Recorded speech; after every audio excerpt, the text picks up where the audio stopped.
Hello and welcome to the Etoft21sports Show for December 12th. How is everyone doing? My name is Eric. I'm the man behind Etoft21sports. We have an absolute phenomenal show lined up for you today. I'm really excited to have this week's guest on, O'Kane. You know him from the Lock Talk podcast, which comes out every single Tuesday. If you're not listening to that, you are really missing out. Drop some great knowledge. Really looking forward to picking his brain. Also, it looks like my internet's freezing a little bit. Sorry about that, guys. We'll have our horse racing bet of the day from Gino. But as always, the Etoft21sports Show is sponsored by Thrive Fantasy. If you're not using Thrive, go to the App Store, download the Thrive app, use promo code ETOFT21 for a 100% deposit match. Now let's see what Gino has cooking for us over at Woodbine on Thursday. It's actually closing week coming up this week at Woodbine, so just 4 more days of racing that remain. Hope all of you are having a nice week so far. Make sure to tune in every single week here on Eric's show for the best information you're going to get in all of sports. My best bet for this week will come on Thursday at Woodbine in race number 5. We're going to look at the number 7 in here, Silent Patsy.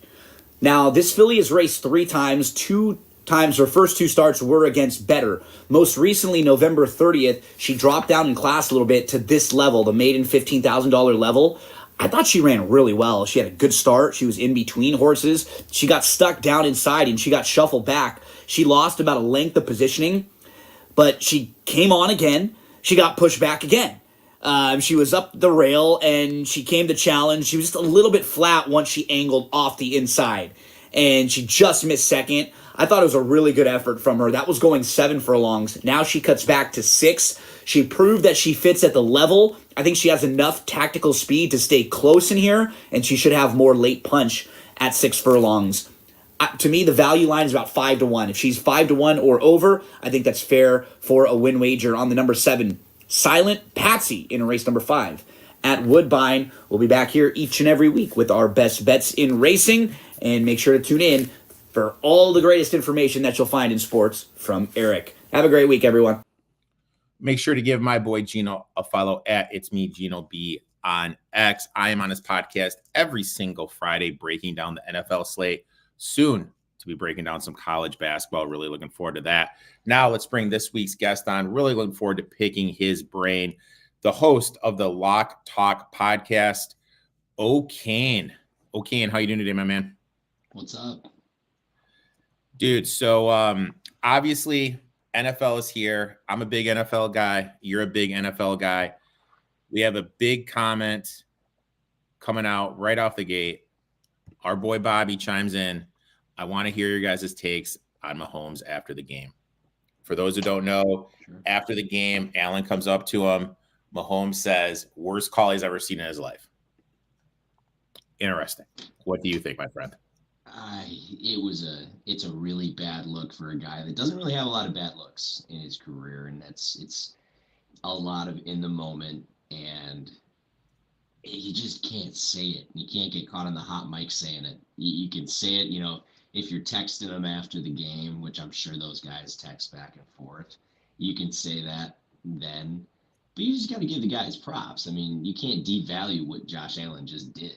I mean, that's kind of what it did, or what it at least came off as.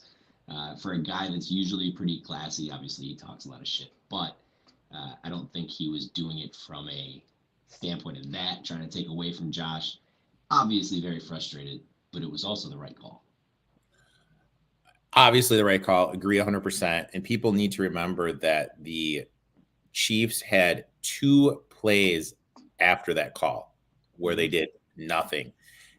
And then he threw his tantrum on the sideline.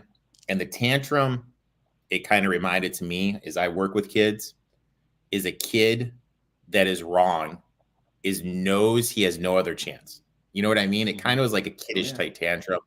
I think it was a really low ball effort, what he said. Allen, great game. Mahomes, said what he said. I thought it was low ball. I definitely look at him a little bit differently now. C-Spear22 chimes in, Flacco better than Pickett. I think I saw something on X where Flacco has more TDs than Kenny Pickett does. I have a good friend of mine that's a Steelers fan, and I have to deal with, and I love Sam, but I have to deal with the Kenny Pickett talk. Uh, and I was on the wrong side of Joe Flacco last week. I was on the wrong side of Joe Flacco and Zach Wilson. Both of them hung 300 yards passing on me as I watched in disbelief. But I mean, right now, what has Joe Flacco showed you that he can't play? Uh, it's I'm going to talk about the AFC wildcard picture in a while and where these teams kind of stand. But I sure as hell feel a lot more comfortable with Cleveland than I do with Pittsburgh right now. Even obviously, it's not Kenny out there, but yeah, Flacco is pretty great to have him back. And on this show, we've talked about coaching a lot and how Stefanski doesn't get his flowers, so to speak. You look at what Flacco was with the Jets. He looked washed up, awful.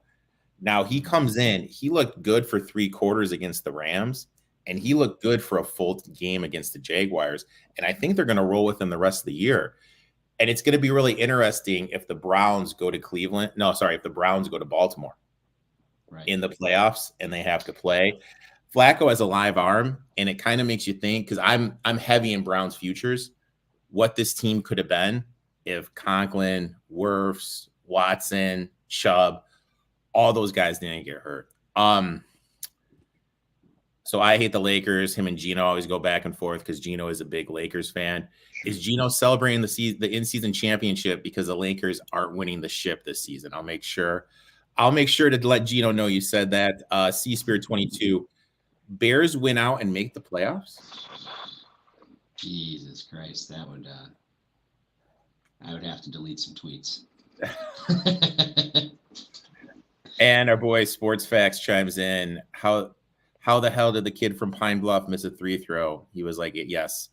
So I gave out Pine Bluff plus the 19.5 against South Florida, obviously fading South Florida after that big win over Florida State. 86.3% 3-throw shooter, drives, gets fouled, misses the front end of the 1-on-1.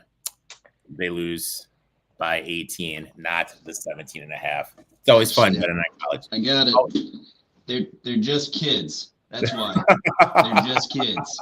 That's why he missed it, man. These college kids betting on teenagers. There's nothing more of a wild ride than betting on some teenagers at the free throw line when it means something. I love it. Thoughts on Tyreek? I have my 2 cents in the Dolphins moving forward with no Tyreek Hill. We don't know what's going to happen because of that injury. What do you think about that? Well, you see an obvious difference for an offense that can be at its peak 70 points in a game, at its valley, get held up to nothing. The run game obviously is going to be a big part of it. Now, when you lose Tyreek, can Waddle step in? He's never going to be Tyreek Hill. Tyreek Hill is the offensive player of the year this year. In my mind, there's no doubt. There's a chance that I think he should have been in the running for MVP versus some of the quarterbacks that we've seen in it. To me, it derails a AFC East championship and opens up a huge door for the Buffalo Bills to come and compete for that spot. I agree 100%. I'm not a Tua guy. I've been anti-Tua since his Alabama days. And you hit the nail on the head. Offense is pedestrian without him, and it puts too much on Tua. And I think, our boy Sports Facts, this just shows me how Hill is the best wide receiver in the league. What he's able to do. Because before he got there, we need to remember they're talking about moving Tua. They're talking about getting Tua out of there. He came here, and then everything just kind of elevated up. Guys, chat room is open. You got any betting questions, fantasy football questions, fire them at on O'Kane, and I will answer them to the best of our abilities. We've reached the part of the show where we're going to be talking our takeaways from week 14. O'Kane, you're the guest. I will let you kick off, my friend. Yeah, my first one, maybe a hot take because they didn't win, but I think the Rams could be the 4th best team in the NFC. The way that things are shaking out, they finished the year Commanders, Saints at home, at New York, and at San Francisco, where San Francisco could already have the 1 seed tied up. They may not be playing anybody in that game. The offense is explosive again. We've seen 3 straight weeks of 30 plus. Previous to last game, they had 3 straight games where the defense held teams to under 20. So I think the Rams are really playing well. They're likely the 6th seed, just because obviously there's nobody that's going to chase down the 2nd team in the NFC East right now, and there's obviously no way that they're going to win the NFC West. So yeah, the Rams, I think, coming out of this weekend, watching what they did, being able to hang with Baltimore, and I'll talk about the Rams a little bit later, but I do think I like what's going on in Los Angeles. They seem to have found their rhythm again. I mean, when you just kind of look back at it, you got Matt Stafford. I'm a Lions fan, rocking my Lions hat. Grew up in Michigan. Grew up watching him. He was in my division, man. He's a hell of a guy. You have won a Super Bowl out there. You got McVay, who's one of the better coaches in the league. You got Kyron Williams, who looks electric. Didn't even mention him. Yeah, Kyron Williams is next level. And then you got Puka. If you double Cup, I mean, this offense is flying, and I think you hit the nail on the head. You just have to play who's in front of you. With that schedule, they should be able to make the playoffs. And when you have Aaron Donald and Cooper Kupp and Puka and Williams and Stafford and McVay, you're a team that could be dangerous and make a run. Clicked on the wrong one. Sorry. Lions suck. Bears winning the North. Spear. Ha, ha, ha. Cool, Kev. Thanks for tuning in, my friend, dude. My first takeaway has to do with Spear 22's Chicago Bears. Bears are in a great position, but they literally have no clue what they're going to do. Let's take a look back. They have the top pick in the draft from the Carolina Panthers. Another pick probably will be in the top 8. Making the wrong move here can set this franchise back 5 to 10 years. Decision 1, what do you do at the quarterback position? Do you keep Fields? I made a list, and maybe it's because my Big Ten bias. I have 19 teams that would take Justin Fields over what they currently have. Sure. So if you do elect to draft the quarterback, you have options where you can trade Fields and get more assets and build. Do you take Williams? And personally, I'm going on record. I think Caleb Williams is going to be a bust. And then you take the O-lineman, because if you don't take Harrison with the top pick, I think their draft pick is going to be so far down, you're going to miss out on him. Right. Or do you take Harrison with a top pick, 7 or 8? May from North Carolina should be there. I think May is going to be the top QB in the class. You could go that route. Personally, what I would do, I would draft Marvin Harrison Jr., pair him with DJ Moore. Agreed. Keep Justin Fields, get the O-lineman from Penn State.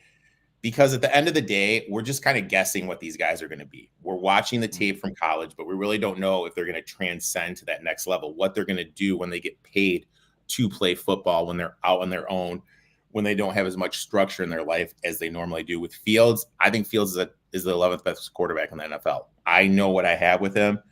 Also, for those listening, a little birdie told me, and I have my little birdies, man. I'm lucky enough. I work to build my little network. That's not Ben Johnson that they're targeting in Chicago. It's Eric Bieniemy. So I think Chicago's in a great thing. Get Bieniemy and then just kind of figure out what to do with the draft. But I don't know. I think they're in a great position for this offseason, but I literally have no clue what they're going to do. Yeah, man.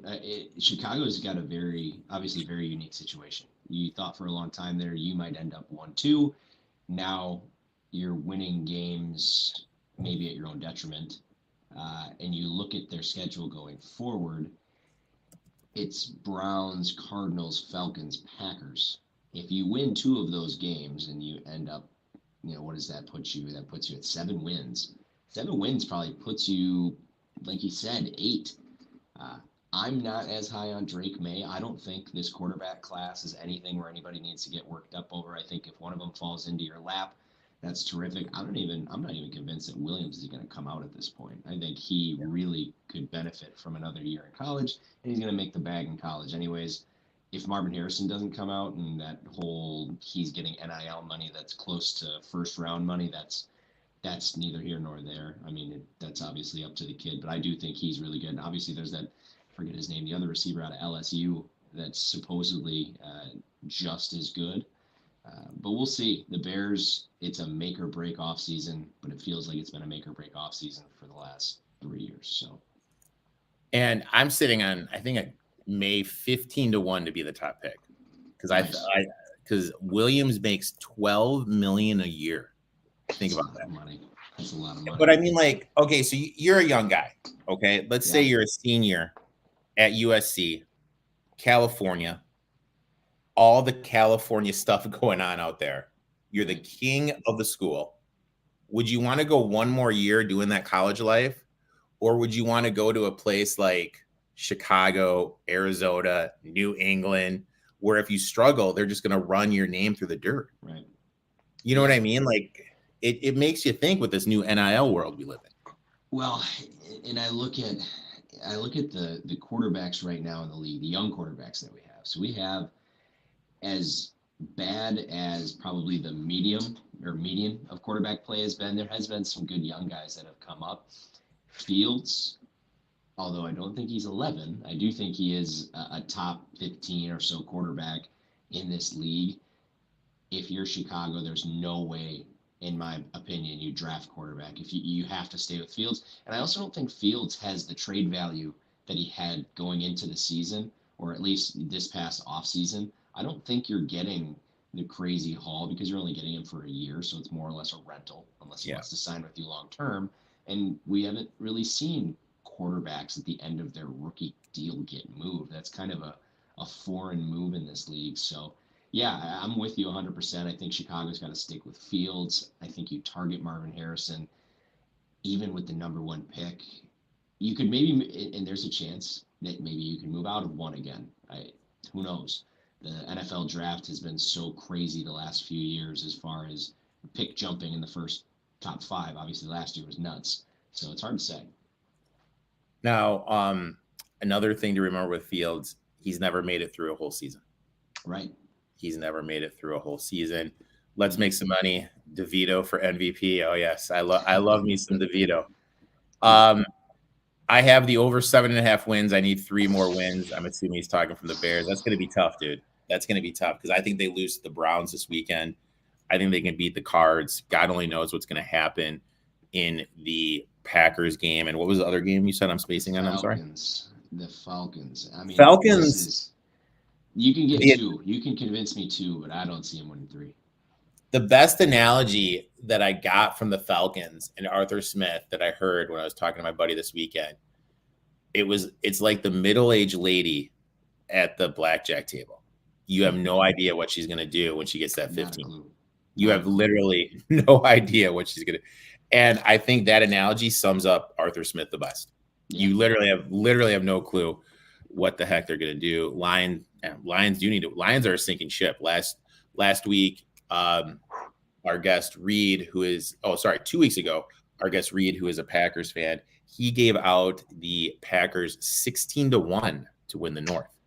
Yeah, I was looking at it. It was 15-1 over the weekend, but that loss last night for Green Bay, I think that hurt fade. I don't expect a 3-game swing, which is what they would need. And I don't think Minnesota finishes this season above 500. So I think Detroit is probably, actually that was going to be one of my takeaways that I'm happy you brought it up. It's probably safe now in the NFC North. If I had to put my money on it, I'm sure the odds have swung heavily in their favor. As a Lions fan that's used to losing, I need this. I just need one playoff game, man. I just need one playoff game. Dude, I grew up in the UP of Michigan with Lions fans everywhere. I grew up in the mid 2000s, early 2000s, the Roy Williams era. Oh my God. Keep drafting receivers until it works, and then it worked, but then it didn't come together. But it's coming together now, and it's exciting. The Lions are out of the teams in the NFC North that I dislike the Lions the least. Okay. All right. So, takeaway 2. What do you got, my friend? Yeah, so my takeaway is the AFC wildcard picture. It's an absolute mess. We are going to get some swill in the playoffs in the AFC. Right now, you've got Bills, Bengals, Broncos, Texans, Colts, and Steelers all at 7 and 6. You've also got KC is hanging around there. The Jags, the Browns, they're not safe at 8 and 5 either. Personally, I think KC is going to end up getting that 3. I think the Jags do fend off for the 4. I like Cincinnati getting the 5.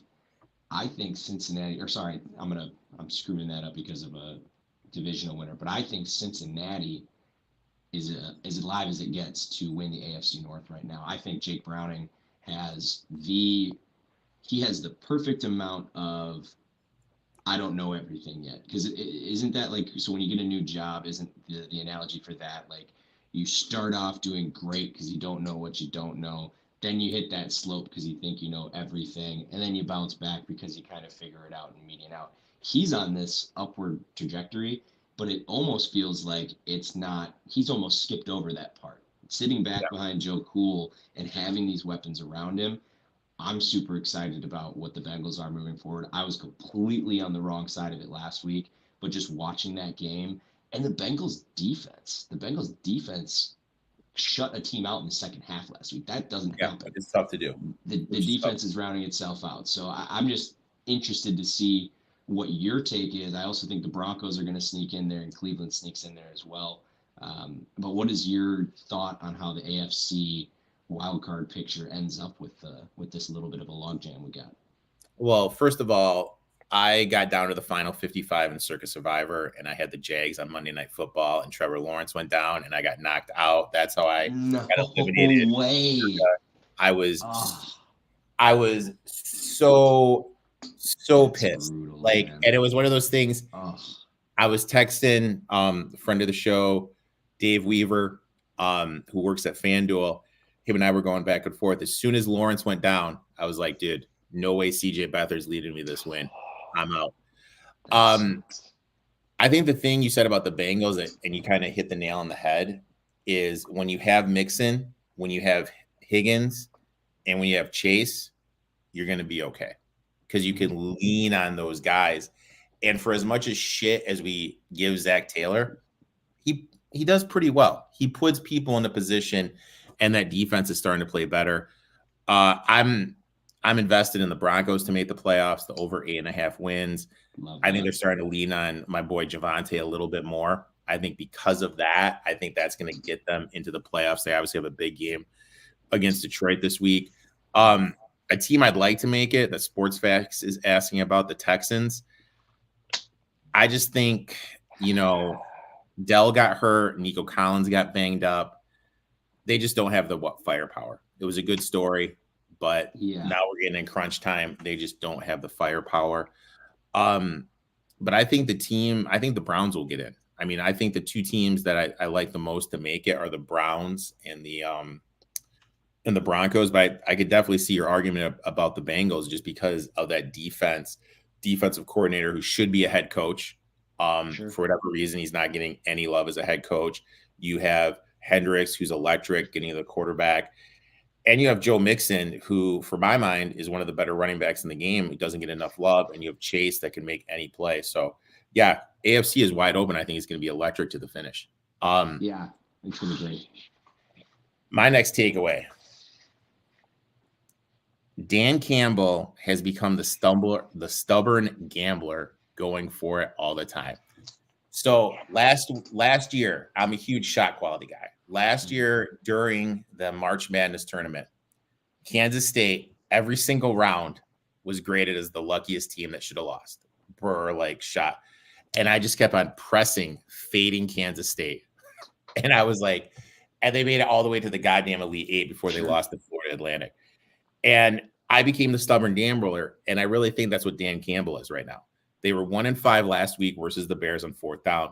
That cost the Lions the game. He's being relentless in his decision-making and forcing it. Kind of like the gambler who presses a losing streak and keeps forcing it. 2-score game, and you're going for it with 13 minutes left on your own 34. Look, I know the Lions have a top 5 offensive line when everyone's healthy. My boy Frank the Tank was out. Jonah Jackson was out too. So that means your center and your starting left guard are out. The Bears are the best team against the run in terms of rushing yards allowed and you're trying to run the ball while you're missing 2/5 of your offensive line, I like being aggressive. I like trusting your players, but there's trust and there's being relentless. He's being relentless right now, and it's costing him his game. And it kind of reminds me way back when Staley came up and he was going for it all the time, and then it stopped, and then he backed off of it, and then he became too conservative. It's almost like the opposite has happened with Dan Campbell. He's like, you know what? I'm going for it more. I'm just going to keep pressing. And it's costing the Lions the game. And I really think they need to win this week. And I don't know if they can do it against the Broncos, who are playing some great ball. Yeah, I mean, he's an emotional guy, right? That's kind of what you get with Dan Campbell. You kind of knew that going in, that he was a little bit of a loose cannon. But and I guess I don't know how successful he was right out of the bat going for it on 4th down last year. Obviously, the Lions won probably more games than people expected them to, and now obviously they've bounced into the number 1 team in the NFC North. But the emotional side of things, I think we run into this in Green Bay with Matt LaFleur a lot. Matt LaFleur is also a very emotional coach. He's an emotionally charged guy, whereas Brandon Staley's not emotional. Brandon Staley just listens to the noise and changes what he's doing, and now he's kind of a pussy. So it's kind of like you said, it's reversed how Staley's worked, where Dan Campbell is becoming that stubborn gambler. And God, haven't we all found a team that we thought was the right side and rode them the wrong way for weeks? Oh my God, it was the Broncos for me. That was the Broncos for me at the beginning of the season. I kept saying, all right, well, they got to be better than this, right? And they weren't, but now they are. It's just one of those things, man. The stubborn game. That's probably my best analogy I ever came up with. Now we have reached the part of the show. Sports Facts chimes out. He will bite your kneecaps off. Bobby chimes in. Bobby is actually from Mount Pleasant, home of Matt LaFleur. Matt, nice. The pride of MP. He wasn't that hot when he was growing up, it looks like, from the pictures. It looks like he's had a little bit of a rich glow up, so I'm sure he was a funny little short quarterback like I was in high school. Here's the thing. Like, if you see a picture of him and his brother, his brother has like 30-year-old balding. Oh, yeah. He's got that male pattern baldness, and he's a guy that we were talking about coaches earlier. I've heard that he may luck into a gig if things shake out perfectly, which would be insane. Because I think he's only been with LA for a year as the but whatever, we'll see. But no, it's funny that we talk about LaFleur. Oh God, I have a lot of mixed feelings about my coach. I'll just put it that way. I mean, the thing is it's like you said he could luck his way into a job. It's almost like you just stand around Sean McVay and everyone thinks you're an offensive genius, and they just kind of give you a job. Dude, the Shanahan effect. The Shanahan effect is alive now with McVay. LaFleur was awful when he was with when he was with the Jets. He was better than Nathaniel Hackett. I'll give him that. But big bar. he was awful though, and now you're gonna get a job. Just insane to me. Dude, when Matt LaFleur got his job, what did we look at immediately? Oh, how was the Tennessee Titans offense the year prior? Brutal. It was brutal. I was like, okay, good-looking young guy, must be decent. But then he won 13 games 3 years in a row. Worked out. But I mean, the stat that sticks out to me with LaFleur is when Rodgers was there. Rodgers led the league in audibles by a substantial amount. Oh yeah, he called the offense. Yep, every single year. So and now Matt's addicted to end arounds to Jaden Reed. So oh my God, Michigan State's fine. I'm a Michigan State boy, man. I was so excited when we got him. I'm very excited that he's this good. But if we mismanage him to the point where we give him too many carries where he gets hurt, I will show up to Lombardi Avenue with a white picket fence. And let me ask you this, because we talked about this a couple weeks ago with AJ Dillon.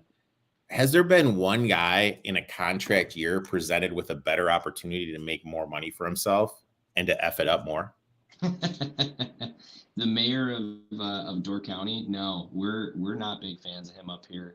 It's Okay. been it's been a so there are two thoughts. There is the folks that follow him on social media, him and his wife, because his wife's dad is like a apartment mogul up here, owns like all the apartment complexes. They've got the big house on the lake. So he's like royalty. He's plugged in with all the people up here. So there's those people that like him. True fans do not care for him one bit and are so pissed off that we've stuck with him and are giving him all the carries, but we don't have a backup plan. Like we haven't stuck with anybody as a backup plan. We got Patrick Taylor out there who refuses to go out of bounds when he needs to stop the clock 2 weeks in a row going into halftime. But yeah, no, we're not big AJ Dillon fans up here. You said the chance to make a lot of money. Dude, he could have taken Aaron Jones' job. Yeah. He could have completely taken his job, and then they signed Aaron Jones. I mean, he was there. He was drafted in a perfect spot right after Jones was kind of starting to come onto the scene. It's like, all right, man, we know how running backs work. You got a 3-year expiration date, especially in Green Bay, and then they kind of move on.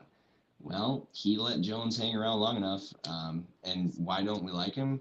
Lack of production, and all they talk about is his quads. It's like, dude, it's just a gimmick. It's a very gimmicky running back to have, and it's a guy that could be easy to root for if he was good, but he's not. Yeah, that's a good point. I never thought about that a couple of years ago when they drafted him and he could have took it over. That was all set up for him. Now we've reached the part of the show where we're talking bets. O'Kane, you're the guest. Why don't you kick us off? What is your first bet?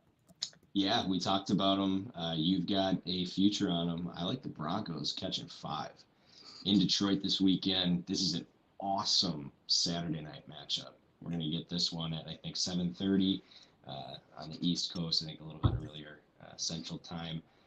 Detroit's banged up, man. They got 9 guys in the IR right now. We talked Dan Campbell already. I don't know if he's the guy.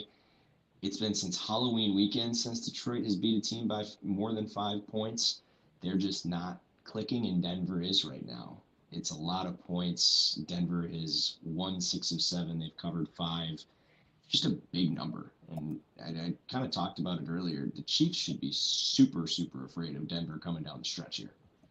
Denver's legit. Denver is really, really good. And we had to have seen this coming, man. This is Sean Payton. I mean, he's an elite coach. And it kind of makes you think, if only they would have fired Staley, he would be doing this with the Chargers. Right. Let's Make Some Money chimes in. Have you seen Fournette's quads? Yes, I saw the picture a couple weeks ago. Those are some big quads. Boys. No McNeil. And the Lions defense is brutal without him. Yeah, McNeil was that guy in the defensive line they paired with Hutchinson. I agree with you 100%. I definitely like the Broncos on this side. Detroit, I think I'm going to wait. I'm going to obviously fade the Lions. And my thing with the Lions is this is always going to be the year that could have been. For the life of me, I don't understand why you didn't draft Jalen Carter. Could you imagine Jalen Carter and Aiden Hutchinson right next to each other, causing havoc, and then you keep DeAndre Swift, because I think him and Jahmyr Gibbs are basically the same player. Sure. I don't know. I kind of feel they had a chance to do something special, and they kind of just effed up the draft by they took the Iowa linebacker Campbell, who's really not even on the field. Laporte has been great. Gibbs, I think running backs are a dime a dozen. I don't know. I think they kind of messed it up. I think they could have drafted Carter, and it could have been what could have been. Right. My first bet, going to Buffalo. Give me the Bills. I got it 1.5. I'm looking right now on BetStamp. Best numbers 2. So you can get the 2. I also, like the rookie host I am, I made these banners and messed them up. Josh Allen as a 3-point favorite or less is 62% ATS. He is a monster in the favorite the second half of the season, covering at a 67% clip as a favorite, 65% clip second half of the season in general. Selling point in the Cowboys, they're coming off a win over the Eagles in prime time. This is when they're going to be at their market high. Prescott, as a road dog, getting 3 points or less is only 25% against the number. I think the Bills will be able to have success throwing the ball. James Cook has been featured in the passing game ever since Brady has taken over as the OC, and RBs in the passing game have had success against the Cowboys. Plus, I think Miller and Oliver will have success getting to Prescott, who struggles with pressure in his face.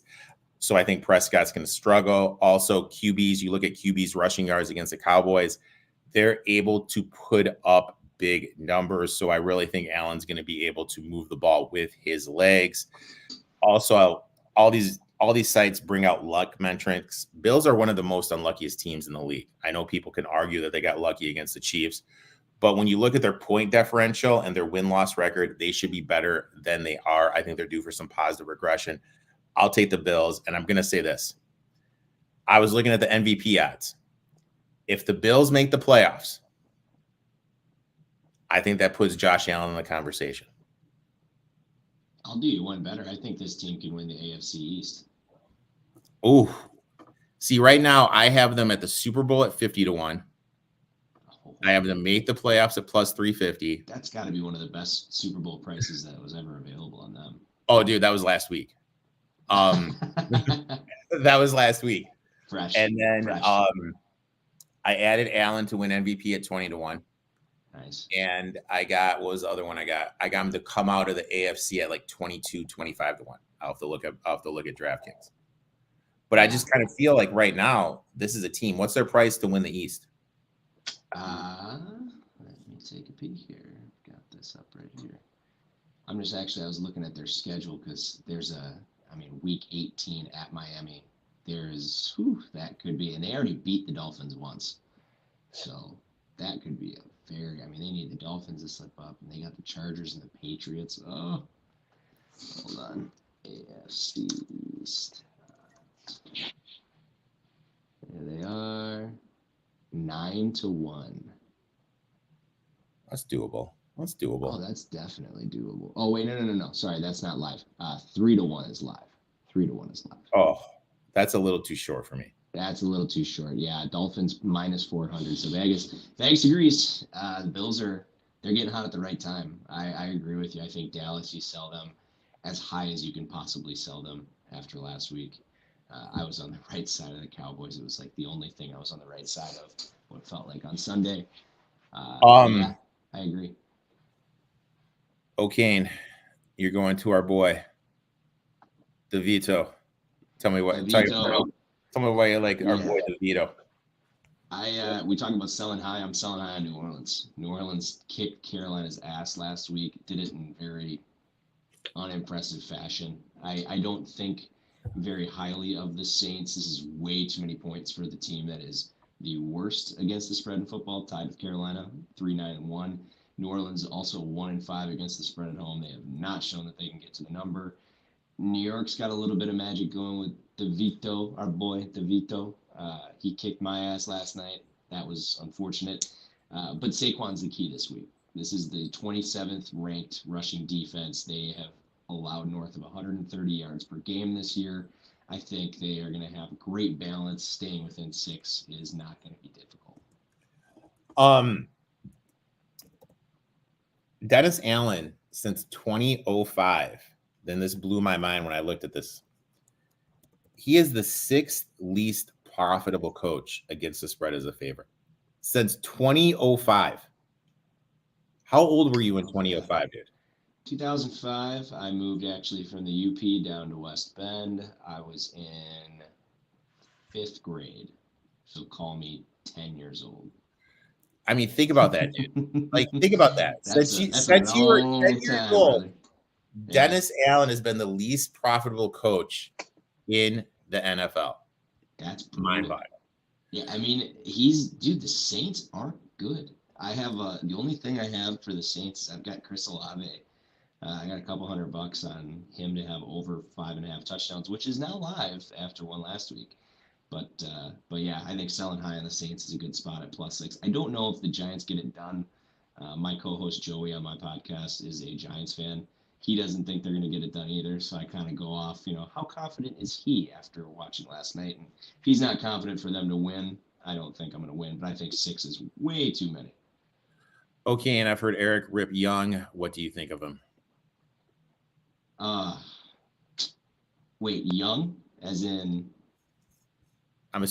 I rip Bryce Young every week. Like that's Bryce like Young? Dude, that's the thing. I like every week. Another team where I was a stubborn gambler on. I thought they were going to be worth a shit. They never were, and he is not in a good situation.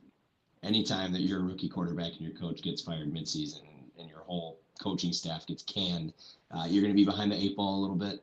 I fear that he might have a little bit of a Justin Fields arc sitting in Carolina. It's not good. It doesn't look good for Carolina. I don't know where the hell they go from here. They don't have their own number 1 pick. That's brutal. Yeah, I personally am not a huge fan of Bryce Young. I think he's super inaccurate, and you can't teach accuracy. When Wade from Wade Bets was on a couple weeks ago, him and I listed off the coaching vacancies, and Carolina's going to be the least popular one. Yeah, because their owner's a psychopath. And you have no pick. You're going to be working for an owner, like you said, who belongs in the nut house. You got to take this quarterback that you didn't choose. Yeah, and you have to let him ride for at least 2 years before you do anything. Yeah, it's a team. Bryce Young was so set up to fail. What they spent to get him just never added up. And I thought he was a fine player in college, but he was always this small. Small quarterbacks, yeah, the Brock Purdy's of the world are finding their stride. Brock Purdy's not this small. He's really small. He's like Kyler small, and he's skinny, and he doesn't like to run. He doesn't like to get hit. I don't like what's going on in Carolina, and especially not for him. He's not as fast as Kyler. Not even close. Yeah, Kyler's fast, quick. This dude he's methodically fast. Like I think when you get out into the open field, he could probably separate a little bit, but no, there's no. I really struggle finding any positives in Bryce Young's game at this point. Yeah, I think he's too small. He has happy feet. He had Mingo wide the F open. Oh, and sure. he overthrew him with those happy feet. It absolutely sucked. Yeah. My next bet, going back to my roots, give me the Steelers +3. Tomlin as a dog since 2005, an insane 65% ATS. As a road dog, 61% ATS. Coming off a loss, which they did last week, 63% ATS. Minshew as a favorite is only 40% ATS. I know Trubisky is the starter, but the Colts defense is bad on the back four, especially the left side of the field where Jones and Thomas line up. This has been something we've been targeting in DFS, and I think Trubisky is going to be able to target them, take advantage with Johnson or Pickens, whoever lines up over there. Plus, Colts can be run on. They are 26 DVOA against the run. I think this will be a bounce back spot for the Steelers offense with the extended rest. I know Watt and Highsmith are in the concussion protocol, but I mean, it's a 10, 11-day rest with the Thursday night game. I think they're going to be able to play, and we've seen Minshew struggle when he faces pressure. Minshew also tends to lean on Michael Pittman a lot, but the Steelers are 8th DVOA defending the pass. Also, Porter, he's slowly starting to morph into this lockdown DB. I think they're going to use him to shadow Pittman. You take Pittman away, you force Josh Downs and Cruz to beat you. I think this is just a good matchup. I'll take the Steelers in the bounce back at +3. Anything over 2, even if it gets to 2.5, I like it. Give me the fighting Mike Tomlins. Yeah, man. Tomlin probably, and I don't know if he feels it or not, coaching for his job, I think. Hard to say, I guess. He's kind of a legend there. But yeah, you kind of covered everything I feel good about when I look at the Steelers. Indy, I had Indy team total last week, and I mentioned earlier that Cincinnati held a team in the second half to no points. Well, that was the Indianapolis Colts, and I was holding in Colts over 20.5 team total ticket. That was brutal, man. But they scored all their points in 3 minutes. It was a weird game. Gardner Minshew is a walking turnover. That guy, the magic is kind of worn off in that whole deal. I think we're actually getting the Minshew magic out with Jake Browning. and with some of the other guys. There's other guys that are doing much, much better. But yeah, everything you said, Pittsburgh, and with the concussion thing, I don't know if you realize this, but guys are coming back from concussions relatively quick these days. I think the whole craze of keeping guys out for a long period of time, whether, information technology has gotten better, whatever it is, there's no way that I see Watt and Highsmith out, especially in what is more or less a playoff game. Everything going forward for the Steelers is a playoff game. Same thing for Indy. These are two teams that I mentioned that are fighting in that 7-6 record right now. But if I had to lean one way, I'd take Pittsburgh. I'd probably play it on the money line and pay up for it a little bit. But I'm with you. Tomlin is a dog. Rinse and repeat. Cool. Kev chimes in. Pittman is a fan. Pittman has been a great. If you drafted Pittman in the 4th or 5th round, you are in a money position, and you probably make your playoffs. Cool, Kev. Can't trust Trubisky and racist Rudolph.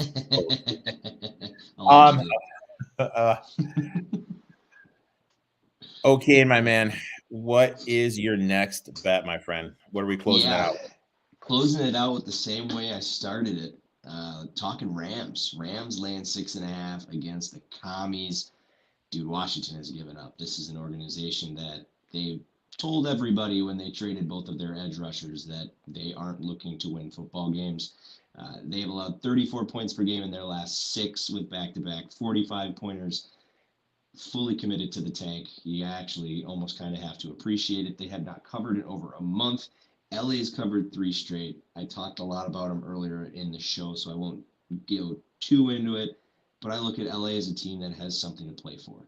Washington has absolutely no reason to win this game. Washington could mess around and find themselves in the top 3 pick discussion here as we kind of move along, just with how the other teams are playing. So, yeah, I like the Rams laying anything under 7. You get it at 7, okay. Outside of 7, I start not to like it as much. Just listen to these scores: 45-15, 45-10, 31-19. I mean, that's the definition of just getting boat raced. I mean, this team, like you said, completely waving the white flag. Ron Rivera, great guy, came back from cancer and everything, but bad football coach. Yeah. Separate the art from the artist. He's a bad football coach. And they have new ownership there. They're going to totally want to reset the board. This is the enemy's reset. The enemy's going to be out. Yeah. Yep. I mean, I like the Rams here. 7 would be my buying point. If it gets higher than 7, I agree with you. I would totally get off of it. Also, I would look to play Kupp over 100 yards receiving, Puka over 100 yards receiving. You can get those probably juiced up 2 or 3 to 1 or higher, just because. I like Stafford's over every passing.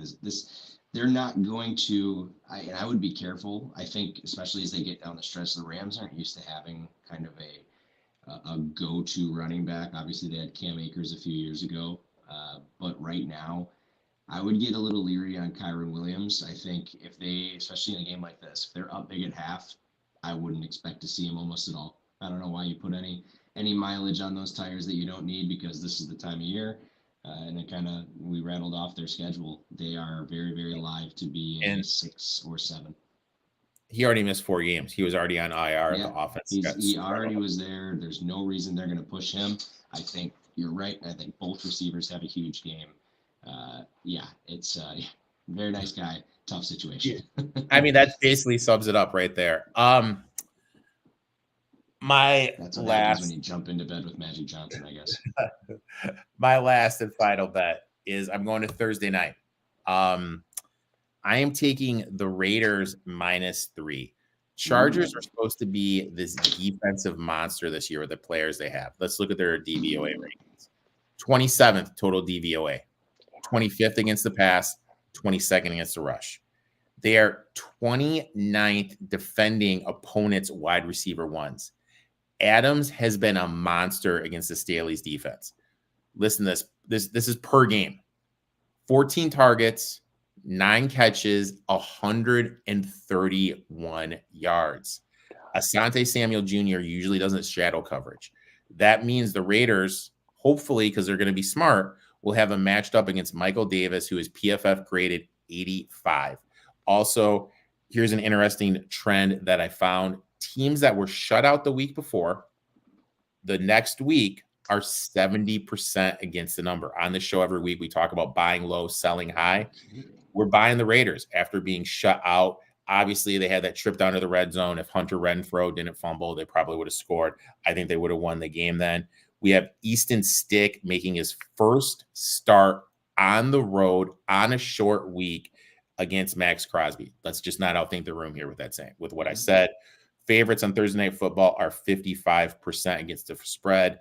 Divisional favorites on Thursday Night Football are 55% against the spread. Also, I mentioned I have birdies. One of the birdies, and this is the birdie that told me about the Rams trick play in the Super Bowl, that they're working on their own little Philly special, told me a lot of the people in that room for the Chargers are gone. They're mentally checked out. They're one foot out the door. They're looking at the job ads and where they're going to be coaching college football next. So I like the Raiders here -3. Cool, Kev. Let's go Raiders. But we lost to any quarterback that walked off the street. LOL. I hope we can win. Diesel. Cool, Kev. I love you, my friend. I love you. I love you, my friend. Okay, I'd like to thank you for coming on, talking a little shop. Why don't you tell everyone where they can find you on social media and when your podcast comes out? Yeah, for sure. You can follow me on Twitter, X, whatever you want to call it, at _Okane, OKANE, __. We've also got Instagram, but then our podcast is every Thursday, Lock Talk. We post that on X. We've got it on Spotify, and then we've also got it on Amazon Podcasts, which has been actually pretty smooth. Nice little still there. So yeah, me and my boy Joey doing that every week, just talking football, same thing we're doing here. So I've listened to it a couple times. It's a great listen, guys. Make sure to check that out. We'll be back here next week with Scott Shapiro he is the track announcer at Churchill Downs, so make sure to check that out. Make sure to give my boy Okane a follow. Okane, appreciate you, my man, and I look forward to talking to you soon, my friend. Likewise, appreciate you having me on.